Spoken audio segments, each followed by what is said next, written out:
Brad Jayne is a businessman, a husband, a father, and an independent candidate for South Carolina House District 114, which covers parts of Charleston and Dorchester counties.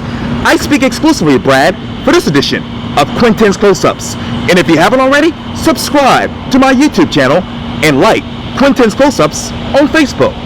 Brad Jayne, welcome to Quintin's Close-Ups. Thanks, Quintin. It's good to be here. I appreciate it greatly. Obviously, you are an independent candidate for That's South right. Carolina House District 114. Yes, sir. And I know that you are a businessman, a producer, and a family man. Who else is Brad Jayne?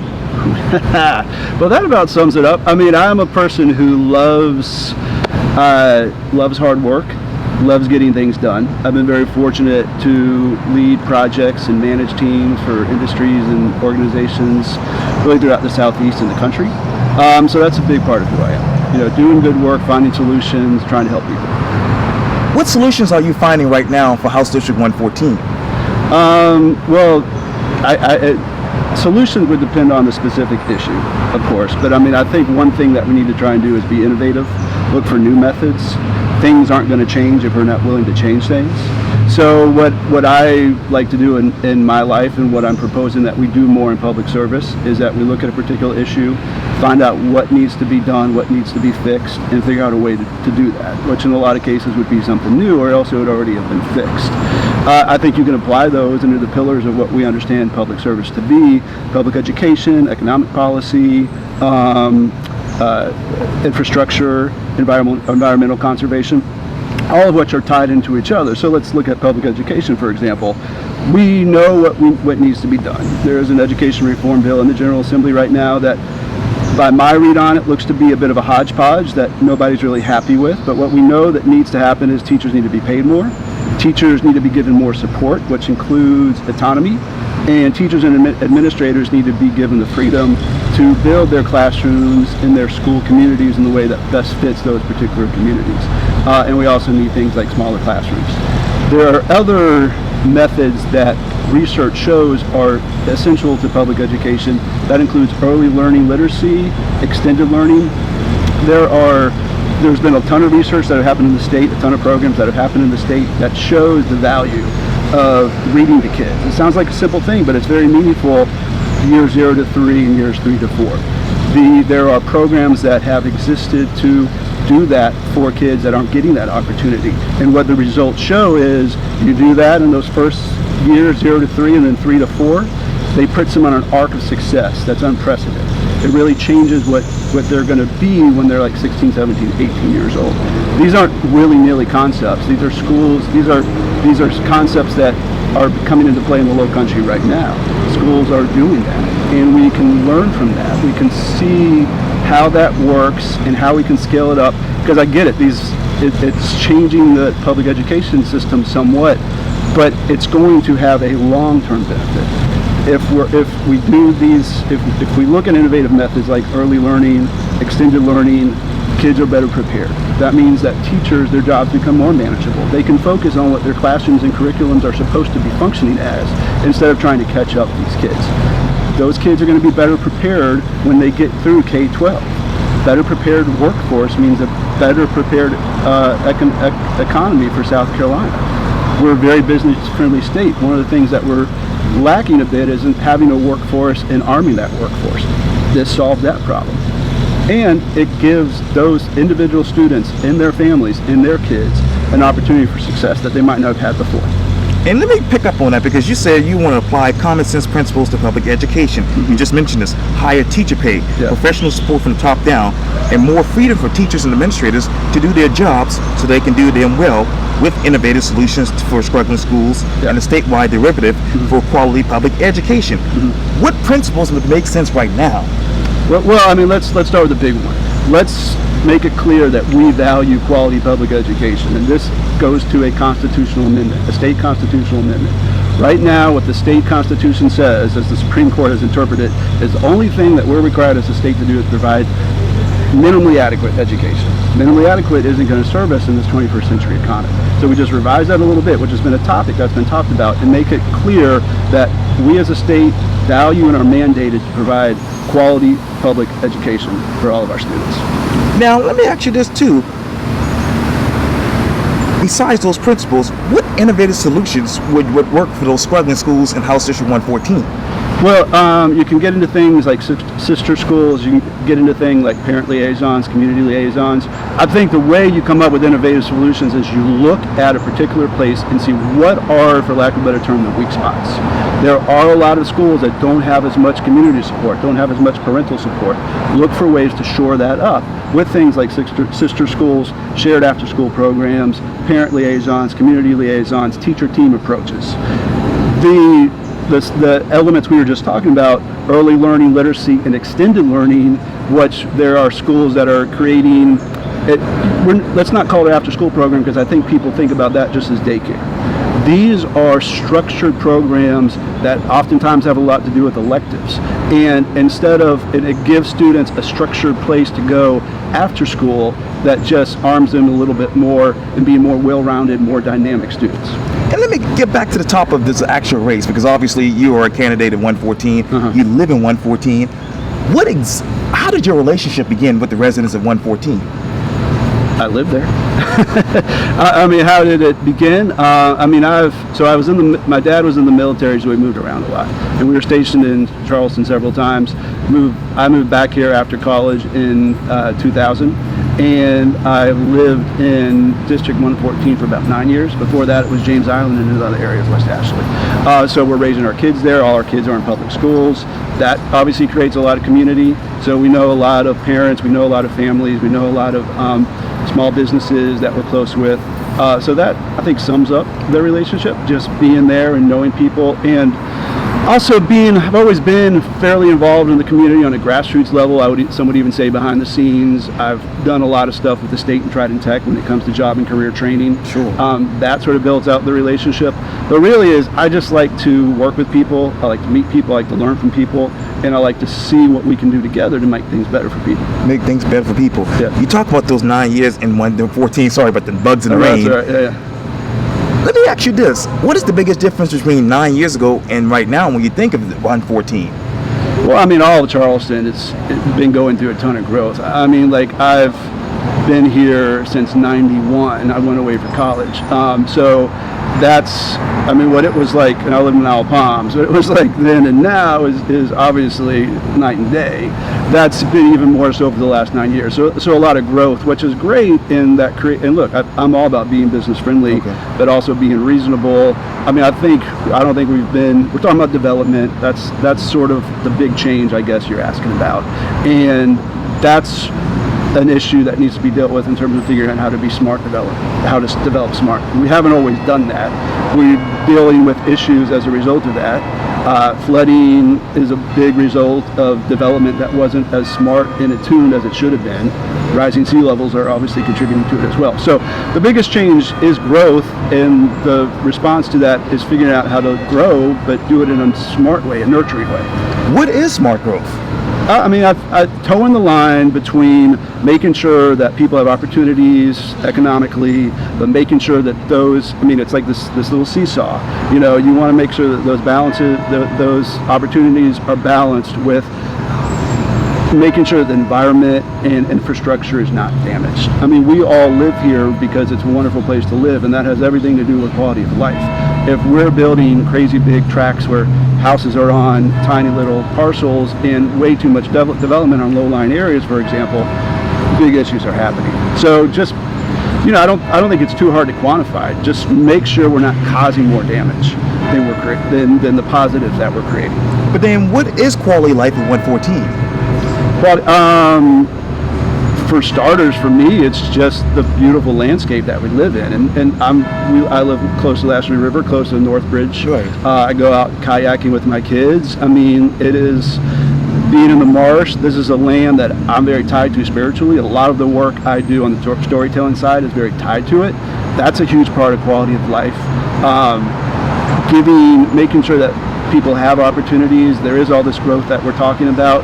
How do we filter those and siphon those in a way that more people can take advantage of those and be more financially independent, more financially sustainable? That's part of quality of life. Culture is a big part of quality of life. And you talk about economics. Let me go to this, because you said this too. Look forward with clear eyes and clear heads. understanding the new jobs and demands of the 21st century economy and shaping our public and private sector success in it, including economic community centers, small business support, and cutting-edge job and career portals. What new jobs would you bring to District 114?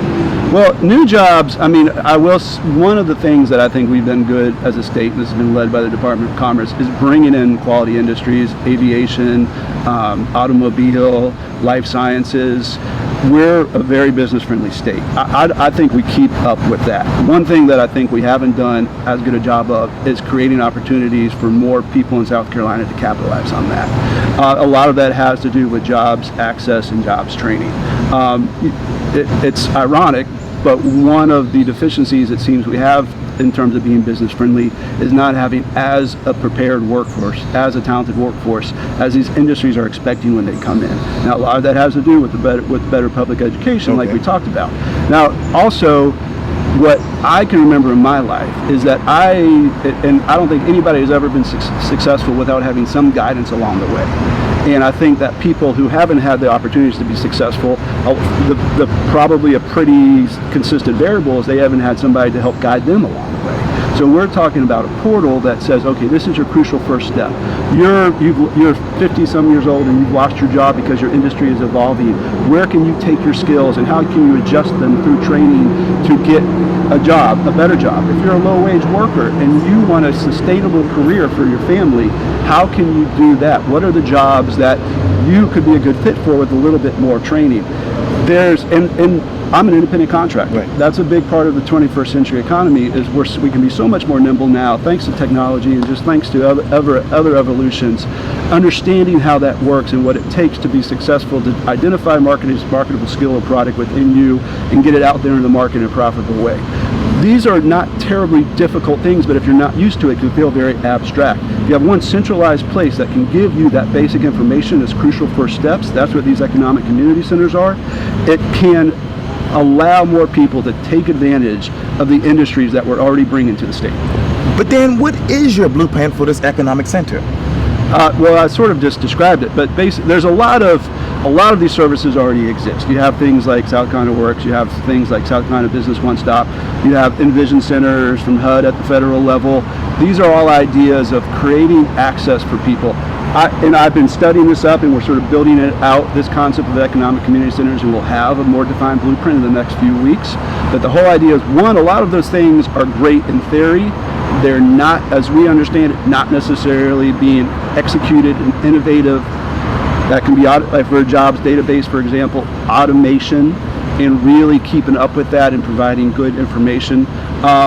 Now, this does not become this huge new public service. These are fairly simple, and we look for places that you can install one of these as a pilot. And there's actually a development going in our district, the Northbridge Gateway, where the old pig was, that has been talked about for years and years, and just starts. And there finally is a plan that is gaining some momentum, and in there is this 8,000 square foot civic space, which there's not really a clear purpose for, even though it's being presented as a potential performing arts center, gathering space.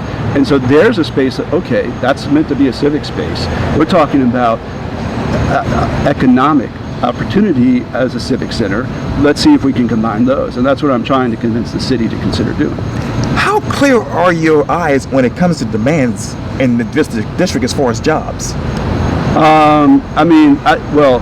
Corona has changed a lot. I mean, how clear are my eyes in terms of, I think we were doing well. I think we had less than 4% unemployment before COVID hit. I think that's pretty good. But one of the things, again, we were finding was that we had jobs, we just didn't have people that were necessarily qualified or knew how to get those jobs. So it's less. Now we're dealing with COVID and we have to bring those jobs back, which I'm confident that we can do. And once we do that, it's more about getting people placed in those jobs. What is the unemployment rate in 114 right now? To be honest with you, I could not tell you at this moment. People talk about protecting the character of their community.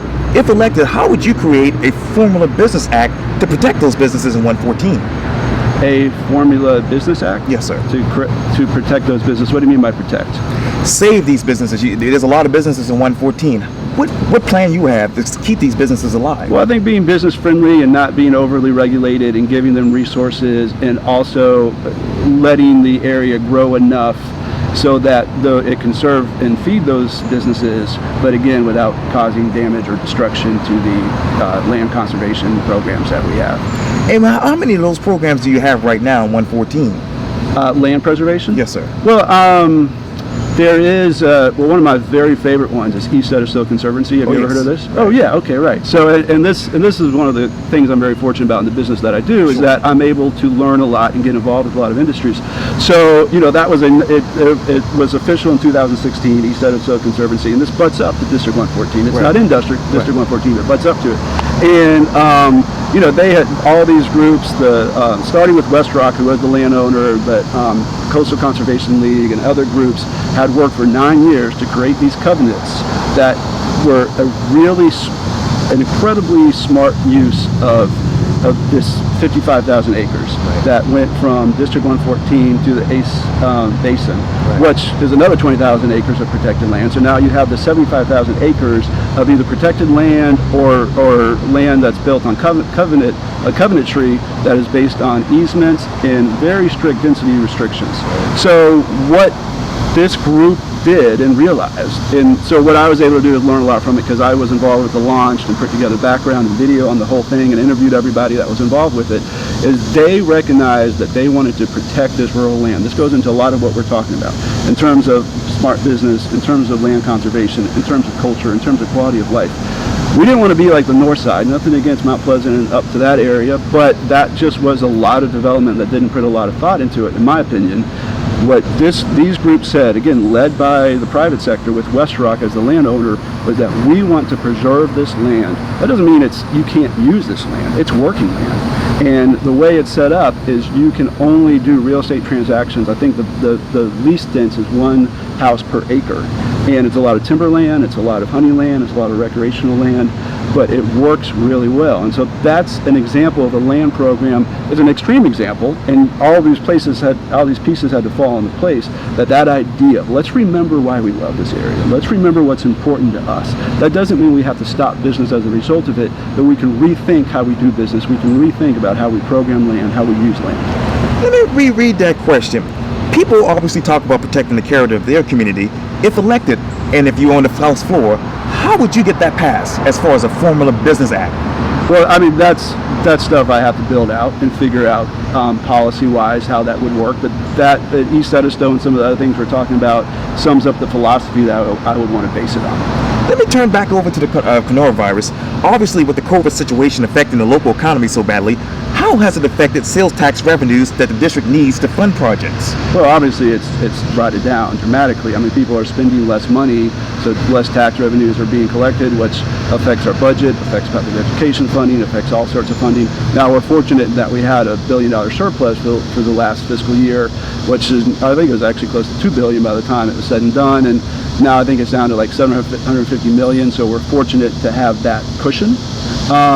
But yeah, I mean, it's affected it badly, and let's be honest, we can talk about all sorts of ways that we want to deal with it, but we're having to live day by day. We're having to see what's going to happen, and we made what I still think at the time was a smart concerted effort to try and bring our economy back locally, and it didn't work, and now we're having to dial it back a little bit. So this is one of the most unusual things that I think we've all dealt with, where there's no predictability to it. What is the tax revenue in District 114? What is the specific? I'd have to look into that and get back to you. How much tax revenue in District 14 has lost over the past 2 years? I would have to look into that and get back to you. Let me turn over to affordable housing. What state tax credit would you ask the state as far as affordable housing in your mind? Sorry about these bugs. Oh, no, that's fine. That's fine. Hey, it's a low country. Affordable housing is an interesting one. Like, there's a lot of things that I think we can do as a public service when it comes to economic opportunity, and that's a lot of what we talked about. And then, you have groups like Metanoia and North Charleston, who my folks have worked with for a long time, and I've always been very impressed. And they're great models for a lot of these programs that we're talking about, seeing what works and what doesn't. But affordable housing is just difficult because it gets back into that balance where I'm all about capitalism and free markets with a reasonable regulation. How do you sort of dictate development so it creates affordability for more people? I mean, I understand we have to do some things to do it, but me personally, I haven't figured that out yet. And that's certainly something I want to try and figure out. I mean, tax credits do help, but it's a broader issue than that. When it comes to gentrification and it comes to sort of rising prices, which is another offset of growth, potentially a negative one. It's complex. How do you slow down gentrification if you were to become a state representative? That's an interesting question. And it goes back to this push and pull that we're talking about. Okay. So I don't know that. I'm not going to give you a good answer because I don't have one, and I'm going to be honest with you.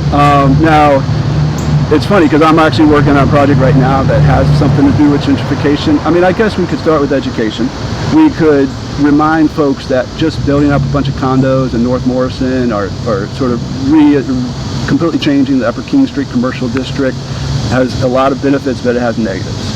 And if we can get more people to, on their own, inherently put that into their personal calculations, I think that we can be more collaborative when it comes to determining gentrification. What I'm getting at is, it's like, okay, if you're a developer and you have a piece of land that's close enough to Charleston, close enough to the commercial districts in Charleston that you can up the price on that and make some money off of, that's what you're there for. You're there to make money, and we have to respect that.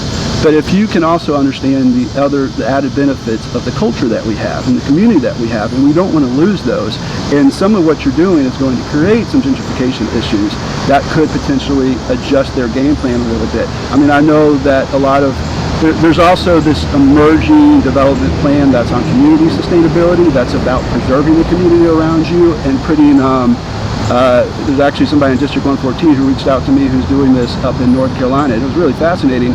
And what that whole principle is based on is the idea of it's not just a land grab, it's not just a cash grab. Think about what you're trying to sell. And if you're trying to sell Charleston, think about all the elements of it that are important to it. Include those in some way into your development. And a lot of that can include having, some level of affordable housing, subsidized housing within a development. So that's an option that can be explored, and it's happening in places. And what other incentives would you want the developers to bring to 114?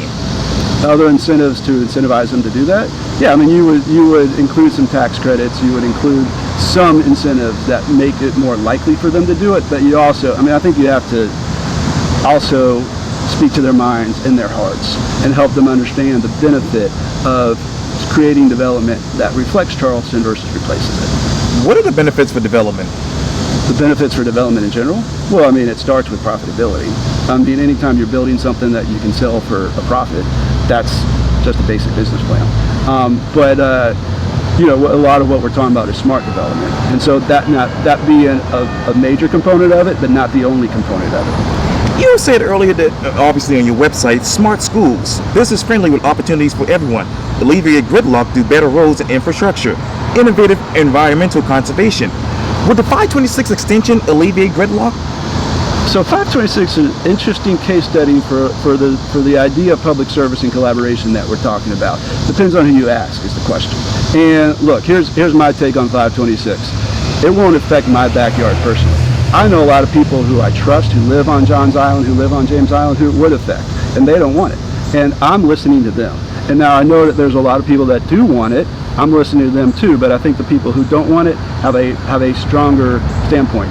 And this goes back to smart development. Okay, yeah, it'd be great to do that, but is that our best option when we look at the negatives, when we create this calculation and determine what's going to be the lump sum, a positive or a negative? It's probably going to be a negative. So guess what? We got to find a better idea that's going to be more positive. What other options do you have for smart development? Talking about with roads? Oh, yeah, in general. Yeah. Well, if we're talking about as a replacement for 526, 61 obviously corridor, that creates, we're limited in what we can do just because of the nature of that. I mean, there are things that we can do with Glenn McConnell extensions or additions, Low Country Rapid Transit. I think having a real public service, a public transportation system, finally, what seems to be like we might be inching towards, that's something I would really push for. that can potentially alleviate a lot of issues. But look, I'm not a road engineer. I'm not a traffic expert. We have to rely on those. But what we can do is say this is our directive. We want to find the road projects that are actually going to alleviate traffic, that are fiscally responsible, and those are the ones that we do. It doesn't seem like it has to be that hard. Lastly, let me ask you this, because it's getting worse out here with the bugs. Yeah. What is the common ground with development and conservation? The common ground with development and conservation, think about the values of waterfront property. I mean, like if, the hotel that's going up next to Waterfront Park, the common ground there is those are more valuable because we live in a beautiful place. We live in a beautiful place geographically, which also includes culture. That's the common ground. Nobody's just coming up here and trying to raise down Charleston and just put a bunch of concrete bunkers up. People are trying to come in here, build, whether it be commercial real estate or residential real estate, because people want to be here because of the beauty and because of the culture. That's the common ground. We're working together and we create the balance between the two. What is the culture in 114? What is the culture in 114? I mean, I guess it's largely middle class, everyday folks. I mean, I think it's representative of all of Charleston culture. It's relatively diverse. Well, I mean, it depends on what areas that you're talking about, but just good folks who want to be successful and have good schools for their kids and have a good life for themselves. You talk about those folks, you talk about success, you talk about schools. Mm-hmm. Are those folks will be willing to be successful as far as single member districts for Charleston County Schools? I think yes. I mean, we already are those. I think we're talking more in Dorchester District 2. Yeah, I mean, not doing single district doesn't make any sense to me. I don't know why we haven't been doing it the whole time. So yeah, I think that's the way to go. That is not a conversation I've had a lot of with voters. Unfortunately, we're doing a lot of stuff digitally, but there's not a lot of face-to-face stuff that we can happen. Yeah, I mean, I think that's the way to go. Brad, Jayne, thank you so much for your time, and again, welcome to Quintin's Close-Ups. Thanks, Quintin. It was fun. Likewise.